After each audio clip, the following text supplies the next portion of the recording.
Hello, this is Michael Palermo with the Developer Relations team at Here Technologies. In this video, I'd like to show you how to add a domain to a whitelist that you can control in your project's profile. So I'm going to go to my profile right now to my projects. And I'm going to select the only project that I have. It's a freemium account. And now that I am in this area, you'll notice I have already created an API key for use with the JavaScript client-side library. So if I wanted to use that API key, I just need to copy it. Now I've already used it in 2 sites that you're about to see. But we're going to come back here so we can learn how to create a domain whitelist for your app credentials. In other words, whatever domain name we place in the list, it will be the only thing that will have granted access to your credentials. So currently we have none, so I have 2 different sites using this API key. One called here-whitelisted, which is the subdomain name, and then another one called here-whitelist-none.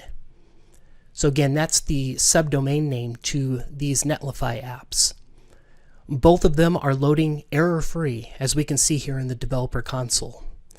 Again, both using the exact same code, using the exact same API key.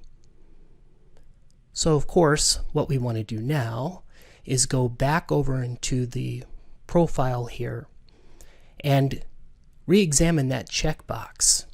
See, when we check that, it's giving us a little information that we can do it by subdomains or just by the domain itself, and you can do up to 20.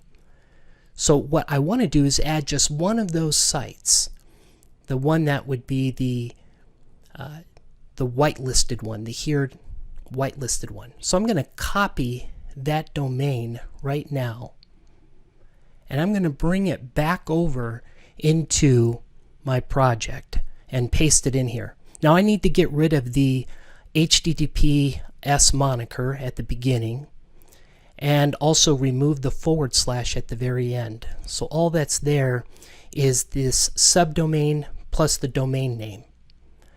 Now with that stated, it is the only thing that is allowed to use my credentials at this time.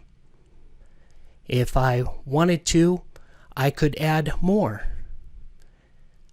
And I would just do that in the next box. Again, up to 20 of these per your account.